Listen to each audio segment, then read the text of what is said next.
Oi, eu sou o Thiago, e se houverem pedras no caminho, eu recolho todas, pois eu faço geologia.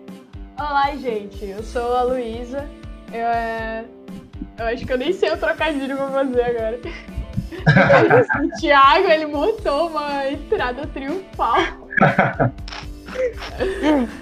Aqui é o Tauan e a geologia ajudou a salvar o Interfell. Ei! A gente vai falar mais um pouco desse trocadilho do Tauan mais pra frente um pouco ainda nesse episódio. Nós três estamos aqui para conversar um pouco com vocês sobre essa empreitada aqui que a gente está fazendo, que é esse podcast, né? Nós somos estudantes de graduação, né, da Geologia da Universidade Federal de Roraima. E eu acho que para a gente começar, a gente pode falar um pouco do que é geologia, afinal. Que a gente está inserido nessa ciência, mas o que ela faz? A geologia, acho que de modo simples, ela se preocupa em querer estudar a origem do nosso planeta, estudar a evolução, a história do nosso planeta, questão da composição do planeta, os processos que acontecem no planeta. Seria isso, né? Quando a gente junta a amostra de rocha no caminho, a gente acaba observando a estrutura, a composição química, para justamente a gente chegar na história e na origem do nosso planeta e, consequentemente, da vida, porque não dá para falar da vida do planeta sem antes falar sobre o local onde a gente está em cima, onde a gente pisa. Uma metáfora seria que a geologia é como se fosse um livro e as rochas são as palavras. Então, a rocha que vai contar a história do nosso planeta. Nesse livro tem algumas páginas que não tem letras, não tem palavras, algumas estão vazias, que são tipo coisas que a gente ainda tem que descobrir, né, sobre a história do nosso planeta. A geologia, uma definição mais técnica, é justamente essa ciência que é responsável por estudar tanto origem, história, composição, característica do planeta Terra como um todo, né? Estudar alterações que ocorreram, alterações climáticas, alterações de questão tectônica, caso movimento de placas, tanto que já aconteceram no passado, como que podem vir a ocorrer. O legal da geologia é ter essa visão bem ampla das coisas, né? É justamente daí que surgiu essa ideia do Geocast. É uma ideia que a gente já teve no ano de 2019, mas a gente acabou se envolvendo com outras coisas dentro da própria universidade, seja com pesquisa ou então estudando para as matérias do semestre, a gente acabou não levando para frente. Mas aí a gente, já vendo essa crescente dos podcasts como um todo, não só nesse momento que a gente está na quarentena, mas de uns anos para cá, a gente vê uma procura muito grande das pessoas por podcast, né? No jornal o Globo tem uma reportagem que o Spotify disse que de um ano a outro, nos anos 2017 a 2018, o número de ouvintes no mundo de podcasts sofreu um aumento de 330%. E eu acho que pensando nisso que a gente buscou retomar essa ideia. E inspirados também por podcasts que a gente mesmo consome. Pelo menos eu ouço muito Dragões de Garagem, o SciCast, até dentro da nossa universidade, né? O pessoal do curso de arquitetura estão fazendo o CalCast agora, né? Inclusive, se vocês quiserem escutar também o deles é muito bom. Então, eu acho que a gente tentou unir isso para justamente a gente expor a ciência geologia, né? Deixar de uma forma mais clara determinado assunto, falar da geologia regional do nosso estado, né? Que para a gente que estuda diretamente a ciência da geologia, a gente vê que o nosso estado tem um potencial muito grande, geologicamente falando, né? E É muita pouco gente não estudado. conhece isso. Sim, e é pouco estudado. Claro que tem aqueles negócios, né, que é para usar com moderação, né, para sair explorando tudo de forma desordenada, porque é cuidar do nosso planeta também, né?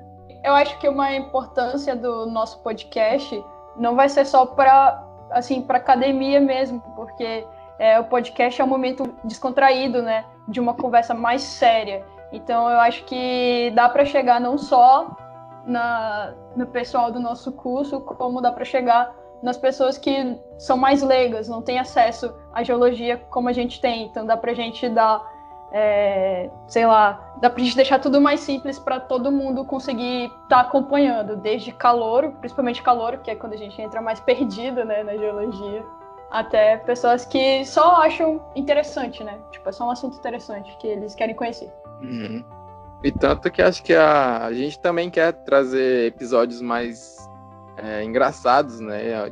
Que tem histórias de campo e Sim. com certeza sempre acontece tipo coisas engraçadas no campo que a gente passa. Sim. E acho que além disso também a gente está querendo, a gente aproveita o podcast para trazer informações, né, para a comunidade acadêmica, né, quando tiver alguma notícia lançada no site, a gente poder divulgar aqui.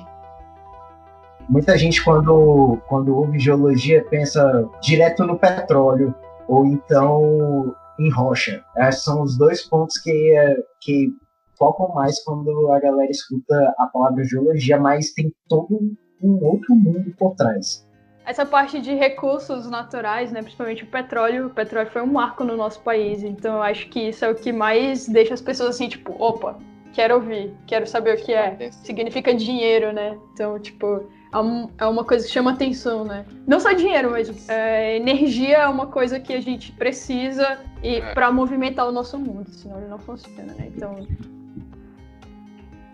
A gente vai fazer uma série de episódios que é para falar sobre as rochas, né? Os ciclos das rochas. A gente tem 3 tipos principais de rocha, que é a ígnea, a metamórfica e a sedimentar, e aí a gente vai querer fazer um episódio para cada tipo. E nesse primeiro a gente vai abordar as rochas ígneas, né? Que no caso são as rochas que vêm do fogo, ou seja, do magma. São as primeiras rochas que se formam. Então, seria muito importante a gente abordar primeiro o que são os minerais, né? Sim. Acho que a coisa mais óbvia é que eles são os constituintes básicos das rochas. Isso é o que a gente mais ouve na geologia geral, né? Tipo, a primeira definição que a gente tem é essa. E aí depois a gente vai partindo para definições mais específicas. Para definir o mineral, acho que precisaria, a substância em questão teria que atender a 5 critérios. Tipo, a primeira, ela teria que ser formada naturalmente. A segunda condição é que ela tem que ser sólida. A terceira é que ela tem que ter uma estrutura cristalina definida. A quarta, que ela tem que ter uma composição química definida, ou uma variação que a gente conhece, uma variação que é determinada. E a última é que ela tem que ser inorgânica. Mas é claro que existem exceções, né, como é o caso dos corais, que produzem lá carbonato de cálcio, que é um mineral, que é o de origem orgânica. Então, na geologia sempre tem essas exceçõezinhas, né? A gente, na verdade, utiliza, tipo, meio que uma malandragem da língua portuguesa para usar a palavra usualmente inorgânicos, ou predominantemente são inorgânicos. Então, tipo, tem essa questão da calcita, da aragonita, né? Acho que a gente pode até trazer exemplos aqui, né? Que, por exemplo, o gelo formado nas geleiras, né, ela é considerado mineral, já que ela atende a todos esses 5 critérios que eu acabei de falar. Agora, o vidro vulcânico, que é formado, né, na natureza, nos vulcões, ele não é considerado um mineral, ele é mais um mineraloide, porque ele não tem uma estrutura cristalina definida. Então ele é amorfo. Sim. Daí a gente separa, né? Ele é um mineraloide. o vidro vulcânico que o Tauan tá falando, ele é chamado também de obsidiana. E para quem acompanhou Game of Thrones, né, que fazendo um parênteses aqui, teve um final não muito aclamado por quem assistia. As espadas que matavam os caminhantes brancos eram feitas de vidros de dragão, que eles chamam também de obsidiana. Eu não fazia ideia que tinha uma infinidade de minerais como a gente vê que tem, porque quando o contato que a gente tem de rochas no ensino médio, assim, ensino fundamental, é só aqueles 3 tipos básicos, né? Rocha magmática, sedimentar e metamórfica. E fala a questão de extração de minérios, elementos, terras raras, tal. E quando a gente entra na geologia, a gente vê que tipo, a rocha não termina só naquela rocha ígnea, sedimentar e metamórfica que a gente vê no ensino médio. Tipo, tem um mundo antes disso, porque as rochas são agregados de minerais. Eu tava aqui lembrando, né? Então eu tava falando sobre ser amorfo, né? E aí eu lembrei que existe um mineral específico que foge da exceção de minerais que é líquido, ele tá no estado líquido, que no caso é o mercúrio, né? Tem alguns caras que dizem que ele é considerado um mineral, né? E ele é líquido, né? Ele não tá no estado sólido na natureza. Não só Para Entender a Terra tem a definição, né, do mineral mercúrio como sendo o único mineral no estado líquido, né?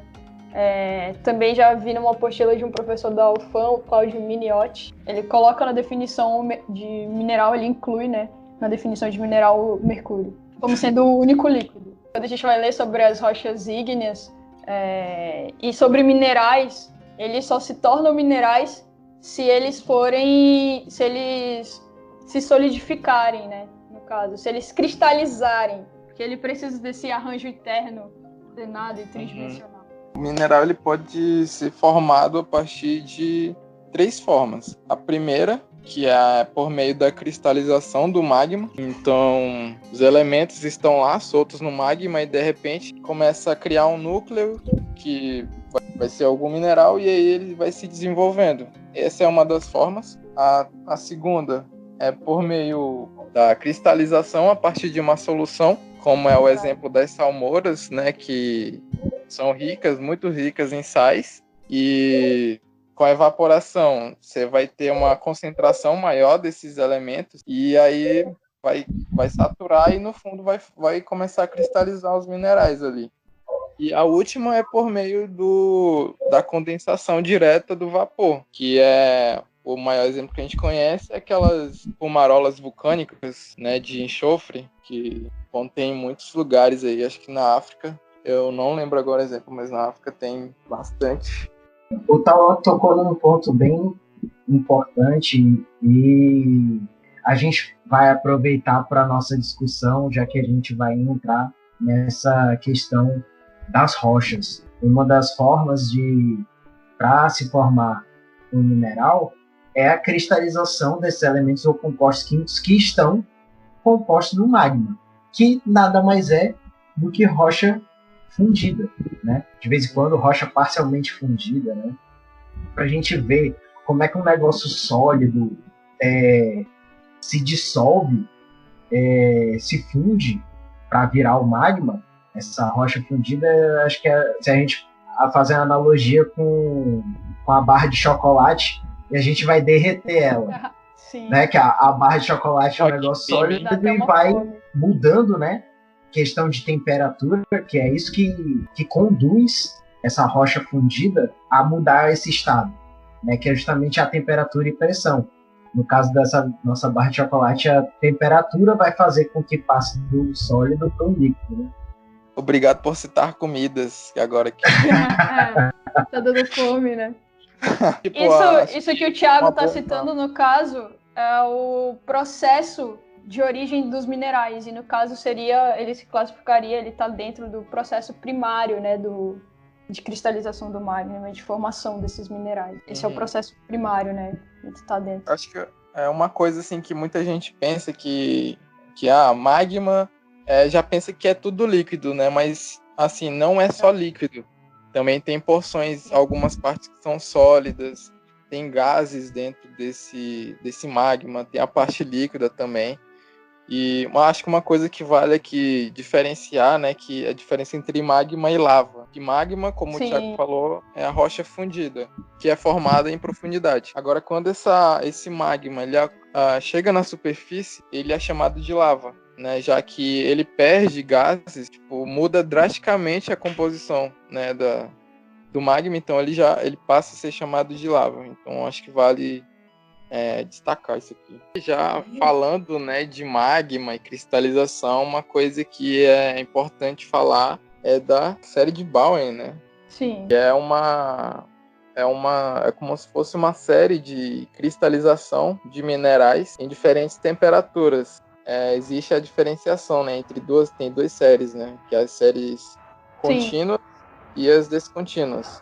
As contínuas são as séries dos plagioclásios, onde eles saem de uma composição mais cáustica, né, que é no topo, que é a temperatura mais alta, e à medida que vai diminuindo a temperatura, ele vai adquirindo uma composição mais sódica. Já na série descontínua, é a série dos minerais ferro-magnesianos, ou seja, ricos em magnésio e ferro, como é o caso da olivina, né, piroxênio, anfibole e biotita, né, seguindo essa sequência de maior temperatura para o menor. E embaixo, né, na parte de baixo dessa série de Bowen, onde são formados os minerais de baixa temperatura, de mais baixa temperatura, né, que é o feldspato alcalino, logo depois vem a muscovita e, por fim, o quartzo. Também vale a pena destacar, indo do menor, de menor temperatura para o maior, que você nota que há um enriquecimento de ferro e magnésio no topo, e na parte de baixo tem um empobrecimento desses elementos e o enriquecimento de sílica e de alumínio. Tanto é que a sílica é o mais abundante na superfície, né? Uhum. Uma coisa que dá origem, né, essa série de reação contínua e descontínua, no caso, o nome descontínuo ele é mais pela estrutura cristalina que vai se diferenciando ao longo da série. E a série contínua, não, ela mantém a estrutura cristalina, no caso da anortita ao feldspato, a anortita de mais alta temperatura e a albita, quer dizer, tá? Já tô até confundindo aqui. A anortita, e a albita... a anortita é a mais alta temperatura e a albita é de mais baixa temperatura. E elas mantêm essa estrutura cristalina, no caso. Então, por isso ela é uma série contínua, né? Por isso que os plagioclásios, eles têm uma série contínua. E aí você vai mudando a composição química, que vai em relação do cálcio ao sódio, né? Então, o nome contínuo e descontínuo é mais pela estrutura cristalina, que no caso da descontínua ela vai se diferenciando ao longo da cristalização. Né? Aqueles minerais de alta temperatura, eles têm uma estrutura cristalina mais simples do que os minerais que são de baixa temperatura. Então, esses minerais de alta temperatura, quando eles chegam à superfície e eles passam pelo processo de intemperismo, eles vão ser mais facilmente quebrados, justamente por causa dessa estrutura simples que eles têm. E a outra coisa, que é sobre a composição, né, que a gente esqueceu de falar, que é a composição do magma, que é muito importante também, que é uma das formas que a gente classifica, né, o magma, que é com base na composição. A principal que a gente usa é o conteúdo, é a porcentagem de sílica. Magma que é acima de 65% de sílica, ele é chamado de magma riolítico. Quando vai de 63% até 52%, eu acho, ele vai ser chamado de magma andesítico ou magma intermediário. E quando ele vai de 52% a 45%, ele é chamado de magma basáltico ou magma básico. O Tauan, ele vai de mais baixa temperatura até a mais alta temperatura. Só que, tipo, na minha cabeça, quando eu ia estudar sobre isso, eu sempre usava de mais alta... Eu ia pela ordem de cristalização, pela temperatura, né? Eu ia, tipo, do basáltico até o granítico. Porque acho que é uma forma da gente ir organizando os nossos pensamentos, né? Principalmente quando você tem muita informação e tu tem que dar uma resumida. É questão também do livro, né? Ou site de onde a gente está tirando, porque alguns livros ou sites, eles invertem a ordem de colocar a série de Bauer. Tem livros que colocam os minerais de alta temperatura embaixo e os de menor temperatura em cima. Mas tem outros livros que são ao contrário. Tipo, como o próprio Decifrando a Terra, do professor Wilson Teixeira, é ao contrário. Tipo, a série com os minerais de maior temperatura são em cima e os de menor temperatura embaixo. Mas o livro que eu tenho aqui na minha casa, que é o do professor Sgarbi, né? Geraldo Norberto Sgarbi, ele já é ao contrário. Já é os minerais de maior temperatura embaixo e os de menor em cima. Mas tudo isso aí é só... uma organização. É só questão de organização do organizador do livro, né? Tipo, é com ele. É com ele. É um critério do cara. Sim, então, juntando essa parte da questão da composição do magma com a série de Bowen, então a gente pode separar em três setores, né, na série de Bowen. A parte mais superior é onde vai ter os magmas basálticos, a parte do meio, intermediária, é o andesítico da série, né, e a parte mais de baixo, mais inferior da série, é onde tem os magmas riolíticos. Então, acho que vai ficar mais fácil para a galera entender. Sim.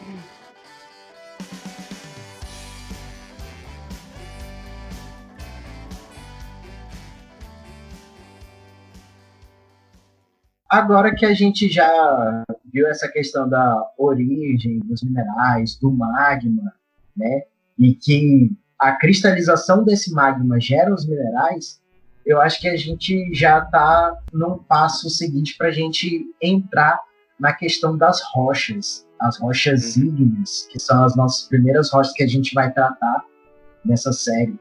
As rochas ígneas que também são chamadas de rochas magmáticas, porque tem origem do magma, né? Então fica subjetivo o nome. Essa questão das rochas ígneas ou magmáticas, a gente basicamente pode dividir essas rochas em dois tipos, né? Rochas intrusivas e rochas extrusivas. Esses padrões de intrusiva e extrusiva são controlados justamente por conta de taxa de resfriamento, vamos colocar assim. Porque... das condições, né, de resfriamento. Exatamente, porque o mineral, quando ele se forma, se ele tiver mais tempo para se cristalizar com mais calma, ele vai ficar um mineral grande, mais desenvolvido. Mas se ele não tiver todas essas condições de resfriamento, de cristalização, se ele ocorrer de forma rápida essa cristalização, ele não vai conseguir se desenvolver. Então ele vai ficar um mineral pequeno. É aí que a gente divide em rocha intrusiva e extrusiva, por conta dessa questão do desenvolvimento do tamanho dos cristais, dos minerais que estão lá, compondo aquela rocha.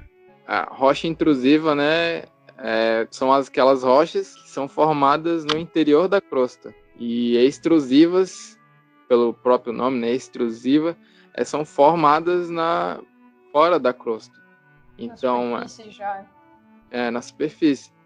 Então, essas rochas que são formadas no interior, geralmente elas vão ter condições favoráveis, mais equilibradas, condições equilibradas para poder se resfriar, e daí os minerais eles vão conseguir se desenvolver. Na extrusiva você não vai ter isso.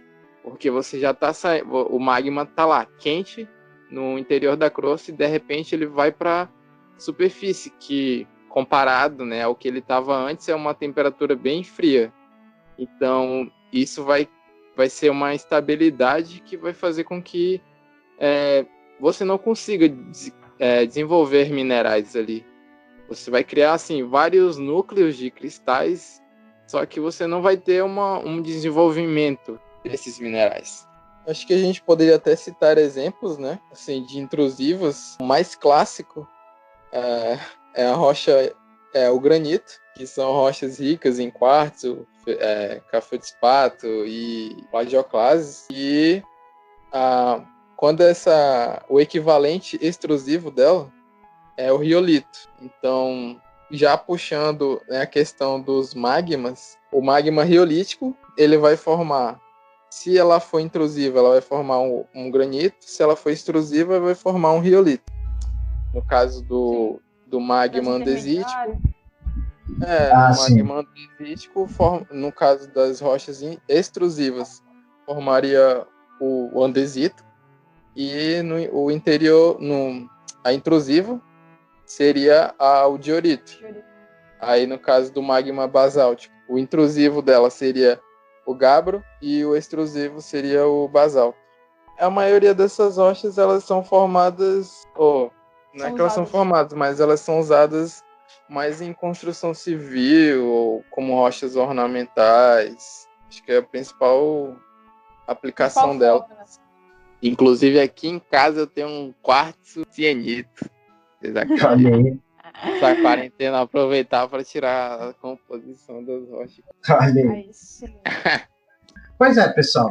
Então, a gente espera que vocês tenham gostado desse primeiro episódio.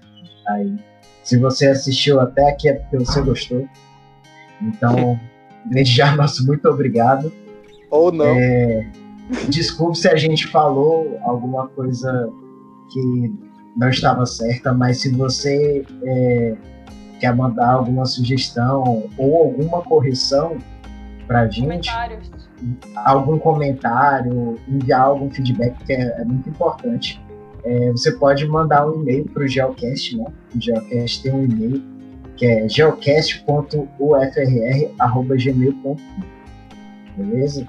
Então, qualquer coisa vocês podem escrever pra gente, tal, que a gente vai ler e comentar aqui nos episódios seguintes, toda vez que a gente receber, né, para ficar um negócio mais dinâmico com vocês, né?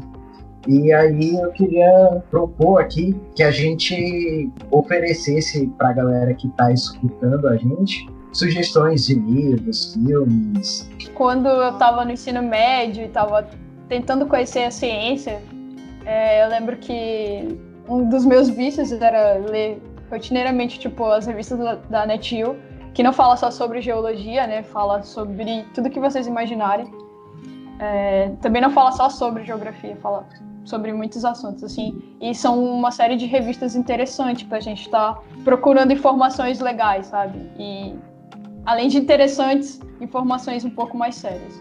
Eu lembrei agora de quando eu entrei no curso de geologia, eu vi uma série de vídeos, eu não sei, acho que é um documentário, não sei, que é da BBC, que é Men of Rock. Acho que você pode colocar no YouTube também e ver lá. Eu recomendo, é muito legal. Ele fala desde Hilton, né, que James Hilton, que foi considerado o pai moderno da geologia, o pai da geologia moderna, perdão. E aí ele vai falando com a evolução, né, da ciência, geologia e dos descobrimentos que trouxeram um aprimoramento para a gente entender como é que a Terra funciona. A minha recomendação aqui é de uma série que tem no próprio YouTube, que se chama Origens NT, mais especificamente a temporada de número 6, em que eles vão tratar do tema Terra Viva. Então tem uma série de vídeos de no máximo 30 minutos, em que eles vão falar sobre vários assuntos diferentes que tratam a Terra como um sistema vivo, né? Como, por exemplo, Eles vão falar nessa temporada sobre os minerais, as rochas ígneas, a magma e a lava, como a gente falou aqui também nesse podcast. Então, Origens NT é um canal muito bom para se acompanhar no YouTube. É isso, Valeu. Então. Obrigado, galera. Só um adendo que não tem só nós três, né? Eu, Tauan e Luísa. A gente também tem outros companheiros que estão nessa empreitada com a gente e que nos próximos vão aparecer também. Tchau, gente. Tchau, Tauan. Tchau, Luísa. Fiquem em casa. Alô! E a geologia é muito importante para a gente entender. Eu não ia falar isso, né? Mas...